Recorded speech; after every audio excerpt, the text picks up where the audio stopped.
Hello friends, नमस्ते, सुप्रभात। कैसे हो आप? उम्मीद है कि आप सभी अच्छे होंगे।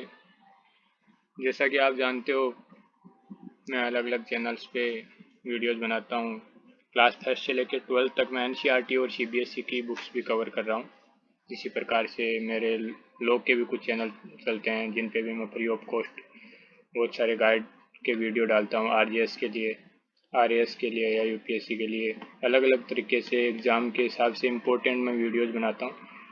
काफ़ी इम्पोर्टेंट क्वेश्चंस भी मैंने डाले हुए हैं। तो आज इस नए चैनल पे मैं वीडियो डालूंगा मेरे आरएएस या फिर यूपीएससी के हिसाब से, जो कि इम्पोर्टेंट टॉपिक्स हैं जो एग्ज़ाम में आने के हिसाब से बहुत ही महत्वपूर्ण हैं। उनके ऊपर मैं वीडियो बनाऊंगा। अगर मेरा वीडियो पसंद आता है तो प्लीज़ वीडियो को लाइक कीजिए और चैनल को सब्सक्राइब कीजिए, जिससे कि आपको आगे आने वाली वीडियोज़ मिलते रहेंगे। तो चलो शुरू करते हैं। आज का हमारा टॉपिक है मगध साम्राज्य। पहला टॉपिक मैंने मगध साम्राज्य से लिया, जो कि काफ़ी इम्पोर्टेंट है इतिहास के हिसाब से। जो हिस्ट्री पढ़ते हैं उसके हिसाब से मगध का बहुत ही महत्वपूर्ण रोल है। तो आज हम अपनी शुरुआत उसी से करते हैं। तो चलो देखते हैं मगध साम्राज्य क्या था। मगध प्राचीन भारत के 16 महाजनपदों में से एक था। जैसा कि आप सभी लोग जानते हैं कि मगध है वो प्राचीन भारत में जो 16 महाजनपद थे उनमें से एक था, बहुत ही महत्वपूर्ण महाजनपद था। आधुनिक पटना और गया जिला, पटना और गया कहाँ है? दोनों बिहार के जिले हैं दोनों। पटना कैपिटल है और गया एक जिला है। तो ये दोनों बिहार में हैं आज के, और ये दोनों ही मगध साम्राज्य में शामिल थे। इसकी राजधानी ग्रीवर्ज थी। राजधानी कहाँ थी मगध की?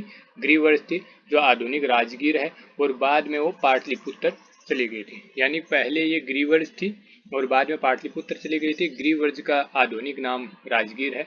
आधुनिक जो राजगीर है वही ग्रीवर्ज था उस टाइम पे। मगध का सर्वप्रथम उल्लेख अथर्ववेद में मिलता है। यानी मगध के बारे में हम कहाँ पे देखते हैं, कौन सा ऐसी ग्रंथ है जिसमें मगध का उल्लेख मिलता है? तो यह है अथर्ववेद। मैंने ये जो जितने भी क्वेश्चंस बनाए हैं ये या तो एग्जाम में आ चुके हैं या आने की दृष्टि से बहुत ही इम्पोर्टेंट है। उन्हीं को मैंने एक कंसोलिडेटेड डाटा तैयार किया है, तो उसी को हम पढ़ते जा रहे हैं। इसके बारे में हम विस्तार से आगे के वीडियोज में अध्ययन करेंगे। अभियान चिंतामणि के अनुसार मगध को कीकट कहा गया। Very very very important.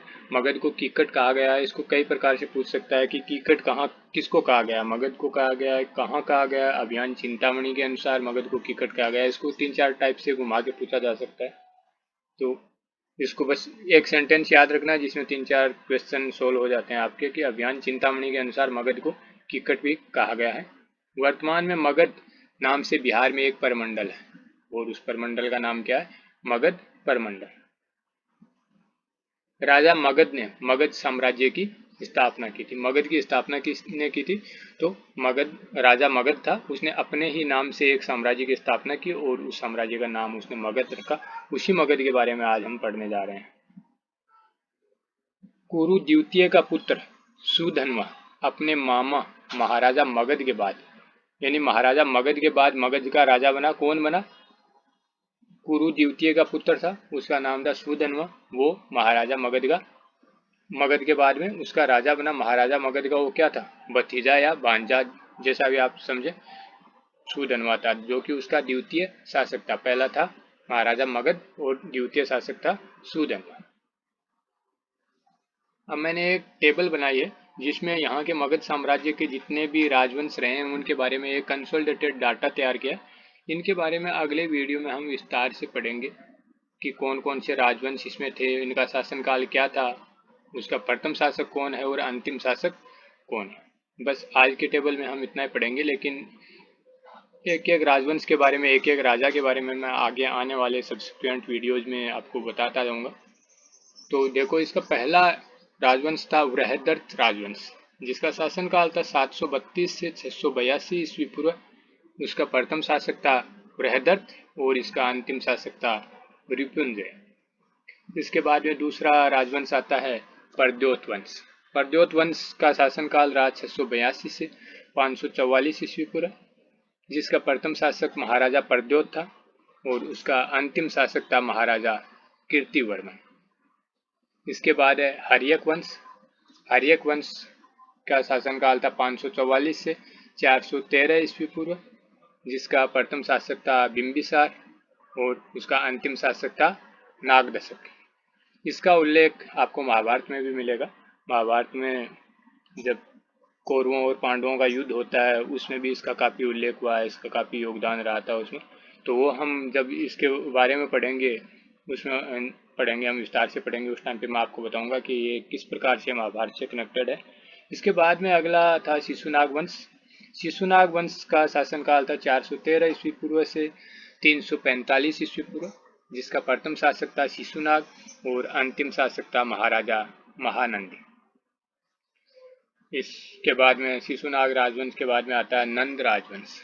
नंद राजवंश का शासनकाल 345 से 322 ईस्वी पूर्व रहा है, जिसका प्रथम शासक महापदम नंद और अंतिम शासक महाराजा धनानंद रहे हैं।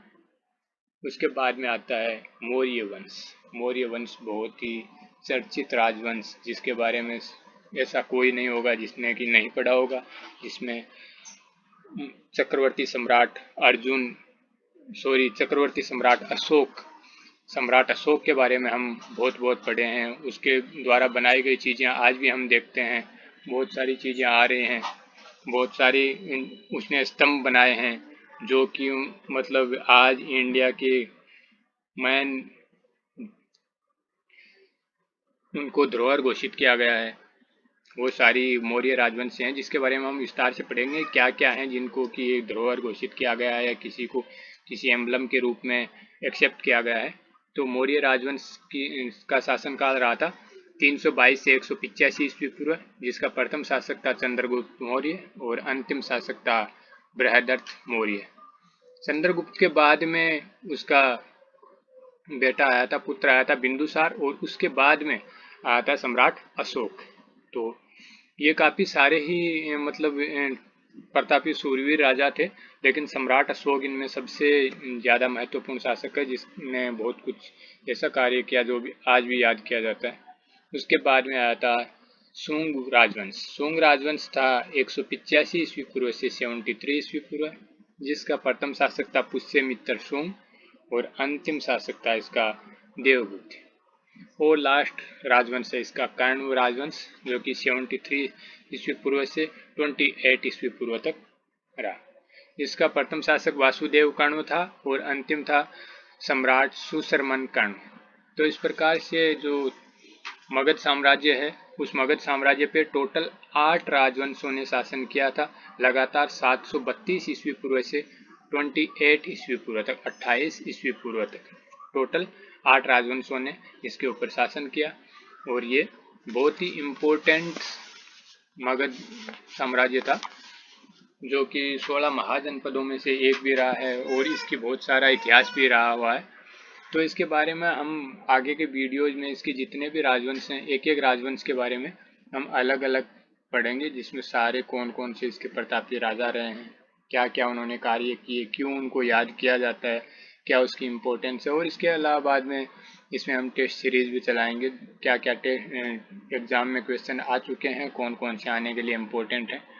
इस प्रकार से हम सारे नेक्स्ट वीडियोज़ में देखेंगे। आज के वीडियो में बस इतना ही। Thank you very much.